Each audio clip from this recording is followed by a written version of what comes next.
Bismillahirrahmanirrahim. Assalamualaikum warahmatullahi wabarakatuh. Selamat pagi. Apa kabarnya teman-teman semuanya? Semoga selalu dalam lindungan Allah Subhanahu wa taala dan semoga selalu sehat. Pada pertemuan pertama ini kita akan membahas tentang manajemen keperawatan. Kemarin kita sudah mengetahui, kita sudah melihat kontrak untuk materi manajemen keperawatan ya. Jadi kemarin kita sudah mempelajari pendahuluan. Sekarang kita akan belajar untuk materi yang pertama, yaitu manajemen keperawatan. Ya, sebelum kita mempelajari manajemen perawatan, maka alangkah baiknya kita mengenal konsep umum manajemen. Jadi nanti di materi yang kedua kita akan fokus untuk belajar manajemen perawatan. Pada materi pertama ini kita akan membahas konsep umum manajemen. Nah, timbul suatu pertanyaan ya ketika kita mempelajari manajemen. Pernyataan atau pertanyaan yang mendasar yang mungkin timbul dalam benak Anda saat pertama kali Anda belajar manajemen mungkin adalah, mengapa saya harus mempelajari manajemen? Saya seorang perawat. Apa saya butuh belajar manajemen? Saya bukan manajer, saya bukan direktur, apakah saya butuh untuk apa? Nah, apa yang Anda jawab dari pertanyaan ini? Ya, apa? Ya, suatu saat nanti ketika Anda sudah lulus dan bekerja, pasti nanti Anda ya akan sebagai seorang perawat pasti akan masuk dalam sebuah lingkup organisasi. Kalau bekerja di rumah sakit, maka lingkup organisasinya adalah rumah sakit. Lebih kecil lagi nanti ketika di ruangan, maka dalam lingkup organisasi di ruangan. Misalnya ruangan penyakit dalam, berarti nanti di ruangan penyakit dalam di situ ada kepala ruang. Kemudian kalau metode asuhannya adalah tim, maka ada ketua tim, kemudian ada perawat pelaksana. Nah, cara-cara pengelolaan organisasi inilah yang nanti akan kita pelajari ya di materi manajemen perawatan. Bagaimana kerjasama yang dapat dilakukan ya dengan karakteristik yang berbeda-beda, orangnya berbeda-beda, sifatnya berbeda-beda, ya keinginannya berbeda-beda. Nah, ini bagaimana kita akan bisa mengelola atau memanage yang seperti itu. Nanti akan kita pelajari di ilmu manajemen.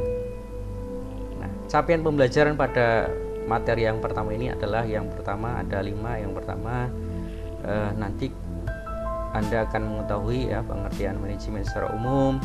Kemudian yang kedua nanti kita akan tahu ya bagaimana sejarah manajemen yang lampau. Kemudian nanti juga kita akan mengetahui ya, mengapa manajemen sangat dibutuhkan ya.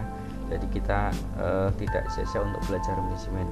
Kemudian yang keempat, kita akan menguraikan ya, kita bisa menguraikan teori manajemen ya seperti apa. Kemudian yang terakhir adalah fungsi-fungsi manajemen. Ya, ini 5 ini yang nanti akan kita pelajari. Baik. Nah, untuk pendahuluan ya, seperti apa itu sih sebenarnya manajemen? Nah, manajemen itu makanan apa? Untuk menjawab itu, maka yang pertama adalah manajemen adalah suatu proses bekerja ya. Jadi di dalam sebuah organisasi itu pasti orang itu bekerja ya. Jadi proses melakukan pekerjaan.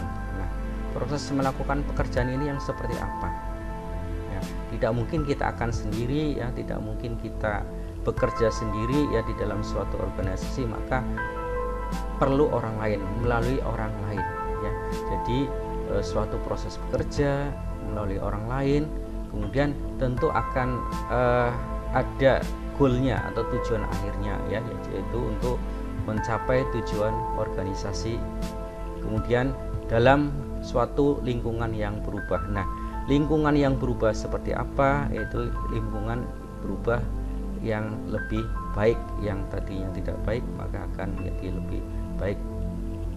Ya, saya lanjutkan. Nah, ini yang pertama adalah sejarah manajemen ya. Jadi zaman dahulu yang pertama adalah di dalam bangsa Babilonia kuno ya, ini zaman kerajaan.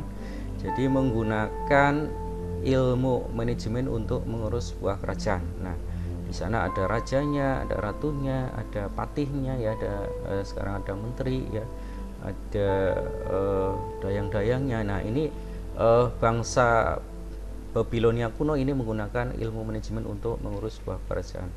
Kemudian dilanjut pada zaman Romawi kuno ya, ini menggunakan manajemen untuk memperlancar komunikasi di seluruh kerajaan. Jadi ada komunikasi ya, ini antar raja dengan raja yang lain, yang ini digunakan ilmu manajemen.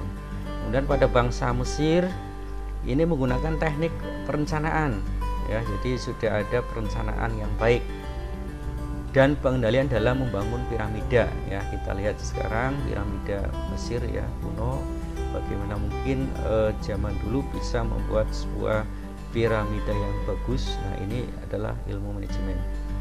Kemudian praktek dan konsep manajemen ini mulai dibahas oleh Socrates pada tahun 400 sebelum Masehi, yang kemudian dilanjutkan oleh Plato. Ini lebih menspesialisasi ya, mendeskripsikan pekerjaan. Jadi ada job-job untuk setiap jabatan ya. Ini Plato di tahun 350 sebelum Masehi. Saya lanjutkan.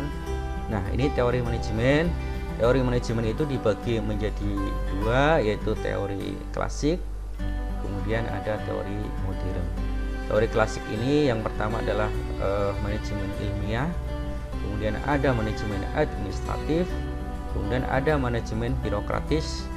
Kemudian kalau yang teori modern ini ada perilaku ilmiah, kemudian ada teori sistem imun. Nah, pada pembahasan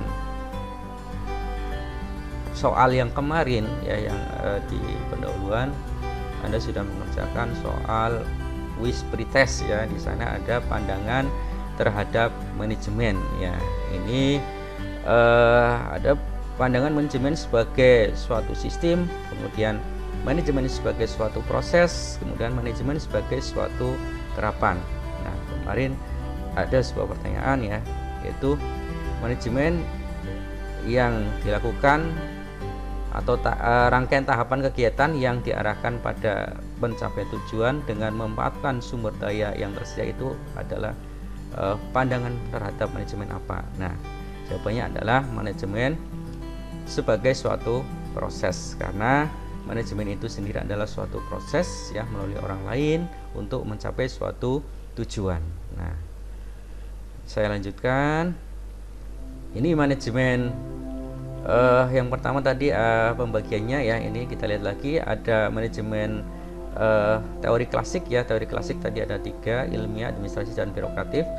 Nah, perilaku manajemen ilmiah yang pertama ya, manajemen ilmiah ini menurut Simon dan Taylor, manajemen adalah body of knowledge. Apa itu body of knowledge? Adalah badan ilmu. Jadi manajemen ini memiliki tempat tersendiri dalam dunia ilmu ya, ilmu manajemen. Kemudian yang kedua tadi manajemen administratif, yaitu kesatuan komando. Jadi ada sentralisasi wewenang dan pertanggungjawaban, ini ada di manajer ya. Ini manajemen administratif. Jadi secara administratifnya ini ada komandonya. Kemudian yang ketiga ya, ada manajemen birokratif, yaitu penggunaan aturan dan prosedur yang panjang dan lama. Jadi sesuai birokratis ya, sesuai birokratis ya. Kalau dalam dunia pemerintahan maka harus ada urut-urutannya, lewat siapa dulu ya. Kalau di kita kan ada lurah ya, lewat lurah, kemudian setelah lurah nanti ada camat ya, ada bupati ya, ada menteri, ada presidennya. Jadi secara birokratis. Kemudian yang kedua tadi ada manajemen modern, ada perilaku ilmiah, dan ada teori sistem umum. Nah, perilaku ilmiah adalah kemampuan kelompok mempengaruhi individu untuk produktif ya. Jadi secara ilmiah ya. Kemudian teori sistem umum adalah analisa pada semua bagian, ini tujuan, ada isi, ada proses. Ya, saya lanjutkan. Ini pengertian manajemen secara umum. Yang pertama adalah manajemen merupakan suatu proses bekerja dengan dan melalui orang lain ya. Tadi kita sudah di penulisan tadi sudah kita tahu ya. Jadi suatu proses bekerja melalui orang lain ya, itu bisa individu, bisa kelompok, untuk mencapai suatu organisasi dalam suatu lingkungan yang berubah ya. Jadi harus berubah dari yang tadinya tidak baik menjadi yang baik. Kemudian yang kedua merupakan proses perencanaan. Nah, proses perencanaan, kemudian pengorganisasian ya, yang sebelumnya diawali dengan merencanakan, kemudian diorganisasi ya, dibagi tugas-tugasnya, kemudian pengarahan ya, ada pengarahan, dilakukan pengarahan, kemudian ada pengawasan usaha para anggota dan orang dan penggunaan sampai dengan organisasi lainnya agar mencapai tujuan yang telah ditetapkan. Kemudian juga bisa disebutkan seni dalam menyelesaikan suatu masalah ya melalui orang lain ya. Jadi ada perintah ya, ada manage, itu adalah pengertian manajemen secara umum. Nah, kemudian mengapa manajemen dibutuhkan ya, tadi di awal kita sudah sampaikan ya. Jadi apa ya, jadi untuk mencapai suatu tujuan maka diperlukan ilmu manajemen ya yang baik. Kemudian untuk menjaga keseimbangan di antara tujuan-tujuan yang saling bertentangan ya. Jadi kalau misalnya dalam suatu organisasi ada silang pendapat ya, ada konflik, maka ini dicari solusinya seperti apa. Itu perlu ilmu manajemen yang baik. Kemudian untuk mencapai efisien dan efektivitas ya. Efisien itu seperti apa, efektivitas seperti itu, sesuai dengan waktu ya, yang efektif dan efisien. Kemudian suatu pelayanan kesehatan yang multidimensional berorientasi pada masyarakat melalui penggunaan teknologi ya. Zaman sekarang teknologi semakin canggih.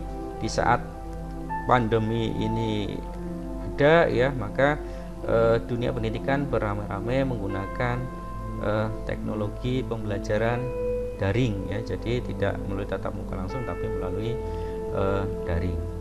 Dan terjadi ekspansi peran dan fungsi dari sentralisasi menjadi desentralisasi ya, di pembagian tugas dan wewenang, tanggung jawab.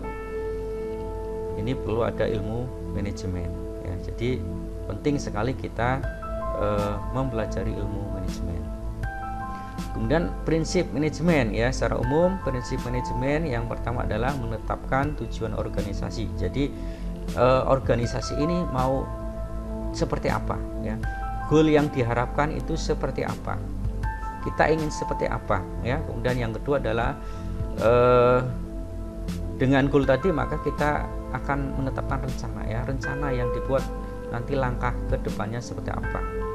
Nah, kemudian menggunakan sumber-sumber ya, sumber daya manusia, sumber daya alam yang materialnya seperti apa, kemudian tentu dijalankan, kemudian dilaksanakan. Nah, itu harus dipantau ya, memantau pelaksanaan ya, memantau seperti apa, kemudian dilakukan evaluasi ya. Jadi ada menetapkan tujuan organisasi, menetapkan perencanaan, menggunakan sumber, memantau pelaksanaan, dan yang terakhir adalah evaluasi. Nah, kemudian ada unsur manajemen ya, ini yang dikenal dengan 6M ya, atau 6M. Yang pertama ada manusia ya, sebagai sumber daya yang paling utama ya, manusia. Kalau tidak ada manusianya seperti apa ya. Jadi manusia inilah yang mengatur ya. Yang pertama urutannya adalah manusia ya. Kemudian man ada material ya, barang ya. Barang-barang ini yang diproduksi. Kemudian untuk memproduksi barang-barang itu maka perlu adanya mesin atau mesin ya. Kemudian juga perlu adanya uang ya, uang untuk membeli ya, uang untuk setelah barangnya ada ya. Kemudian metode ya, metodenya untuk mencapai sebuah tujuan organisasi maka metodenya harus seperti apa ya, harus ada metode. Kemudian yang terakhir ada market, pasar ya, pasar yang diharapkan seperti apa. Jadi ini unsur manajemen secara umum ya, 6M: man, material, mesin, metode, uang, dan market ya, uang itu money. Ya, kemudian fungsi-fungsi manajemen ini yang terakhir ya, ini fungsi-fungsi manajemen ini penting sekali ya, karena sebuah organisasi bisa berjalan maka harus ada pimpinan ya, sebuah pimpinan atau manajer, maka dia harus menjalankan fungsi-fungsi manajemen dengan baik. Nah, ada beberapa teori ya yang menerangkan tentang fungsi manajemen. Jadi ada secara umum ini planning ya, ada semua di teori-teori ya, baik itu Gulick, Terry, Stoner, Donnelly, Majok, Griffin, dan Dahl. Ini semuanya ada planning, ada organizing, ada controlling. Yang membedakan di mana? Yang membedakannya adalah yang di ya tengahnya nih, di pelaksanaannya. Jadi kalau Gulick ini ada staffingnya, ada directingnya, ada koordinatingnya, ada reportingnya ya. Kemudian Terry ini setelah organizing langsung actuating ya, actuating. Kemudian kalau Stoner ada leading. Jadi kalau nanti Anda menjumpai ada istilah leading ya, ada actuating, itu sama ya. Kemudian directing, nah ini directing ya, actuating, leading, directing ya, itu sama ya. Kalau nama lainnya itu adalah pengarahan ya, bisa pengarahan. Nah, kemudian kalau Donnelly ini ada staffing, ada directing, jadi ada 5. Kalau yang Terry, Stoner tadi, dan Hook itu ada 4 ya, planning, organizing, actuating atau leading, dan controlling. Nah, kalau yang Donnelly ini ada staffing, ada directing, ada controlling ya. Ya, ini adalah fungsi-fungsi manajemen. Nanti di manajemen perawatan juga kita akan pelajari fungsi-fungsi manajemen. Nah, pendekatan fungsi manajemen ini menurut Marquez dan Houston ini nanti yang akan kita pelajari ya di manajemen perawatan. Jadi ada 5 tadi ya, ada perencanaan atau planning ya, yang pertama perencanaan atau planning, kemudian yang kedua organizing atau pengorganisasian. Ini tadi di setiap teori ada semua ini, planning sama organizing ya. Kemudian di Marquez ini ada staffing ya atau ketenagaan. Nah, kemudian yang keempat ada pengarahan atau directing, kemudian yang terakhir ada pengendalian atau controlling ya. Nah, ini masing-masing akan kita jelaskan. Yang pertama adalah fungsi perencanaan. Nah, apa itu fungsi perencanaan? Fungsi perencanaan adalah mempersatukan kegiatan dari seluruh sistem dalam organisasi ke arah pencapaian tujuan bersama. Nah, di sini tentu diperlukan ada visi ya, ada misi ya, ada tujuan, ada filosofi. Nah, jadi ketika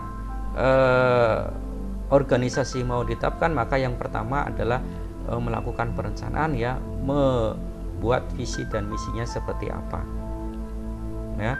Kemudian juga perencanaan diarahkan untuk merumuskan visi, misi, dan tujuan pelayan keperawatan dengan melibatkan semua unsur dalam organisasi tersebut. Jadi dalam membuat visi misi ini semuanya harus dilibatkan.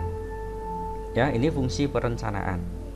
Kemudian yang kedua ada fungsi pengorganisasian. Nah, ini seperti apa? Aktivitas yang melibatkan semua sumber daya yang ada dalam suatu organisasi. Nah, di organisasi ini adalah mengatur ya bagaimana orang-orang di dalam organisasi ini dapat bekerja sama untuk mencapai tujuan yang sama. Nah, ini ada pembentukan organisasi ya, di sini ada uraian tugas jabatan ya, ada strukturnya seperti apa, struktur organisasinya ya, kemudian ada uraian jabatannya seperti apa. Ini di fungsi pengorganisasian.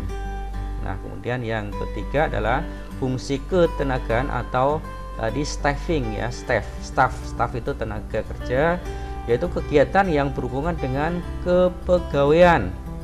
Nah, di sini ada rekrutmen ya, dari mulai rekrutmen ya, ada wawancara, kemudian setelah diterima ya, kemudian diorientasikan ya, kemudian juga ada penjadwalan dan sosialisasikan pegawai baru serta pengembangan staf ya. Jadi urusannya tentang ketenagaan ya, staffing. Kemudian yang keempat tadi adalah fungsi pengarahan. Nah, fungsi pengarahan tadi banyak nama lainnya ya, ada actuating, ada directing, ada leading ya, itu sama-sama ya fungsi pengarahan. Di fungsi pengarahan ini melaksanakan fungsi-fungsi kepemimpinan ya. Jadi apa fungsi kepemimpinan itu? Yang pertama adalah mengatur ya, kemudian mengarahkan ya, sesuai dengan fungsinya pengarahan. Jadi dia mengarahkan ya, mengarahkan stafnya ya ke arah yang baik seperti apa. Kemudian ada juga supervisi ya, dilakukan supervisi ya, dilihat tugas yang sudah dilaksanakan sesuai atau tidak ya, supervisi, dilakukan supervisi. Dan tercermin dalam aktivitas penggunaan kekuasaan, pemecahan masalah ya, jadi ada pemecahan masalah, pengambilan keputusan, kemudian komunikasi, ada manajemen konflik, dan yang penting lagi adalah di pengarahan ini harus ada motivasi. Jadi tidak hanya menyalahkan tetapi juga ada motivasi.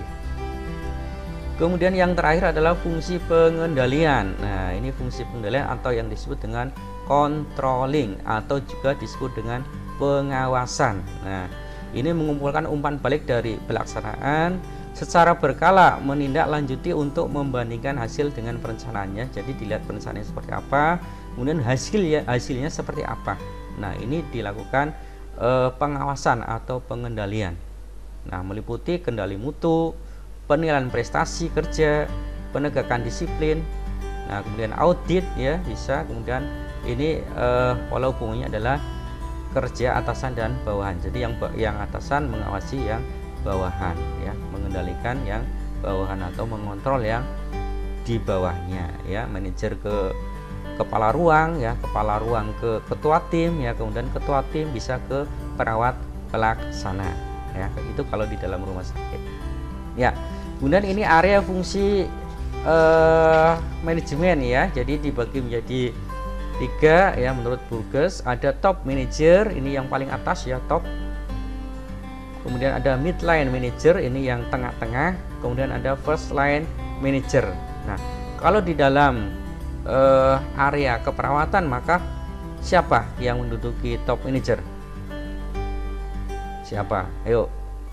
Ya, jadi yang menduduki top manager ini kalau di rumah sakit ya, itu adalah yang paling atasnya adalah kepala bidang keperawatan. Itu kalau di rumah sakit negeri ya sering disebut dengan kepala bidang perawatan ya, karena struktur organisasinya seperti itu. Kalau di rumah sakit swasta itu bisa manajer ya, manajer perawatan ya. Jadi itu yang paling atas top manajer ya, kepala bidang perawatan. Kemudian tadi atau manajer perawatan ya. Kemudian midline-nya bawahnya lagi ini bisa siapa ya, bisa kasih ya, kepala seksi ya, ada kepala seksi ya. Kemudian bisa juga ada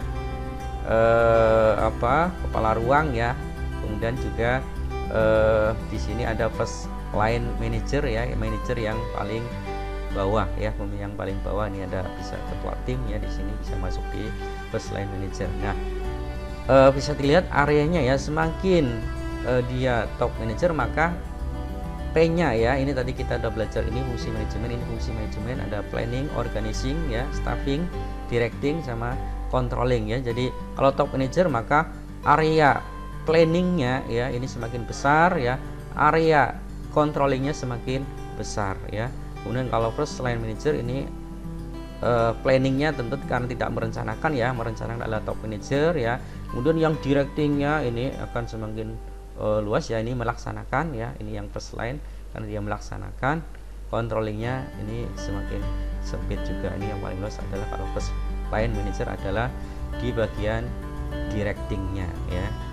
Nah, kalau organizing dan staffingnya ini akan cenderung sama ya. Ini area fungsi manajemen menurut Burgess ya. Alhamdulillah ya, selesai untuk materi pertama, manajemen umum atau konsep umum manajemen keperawatan.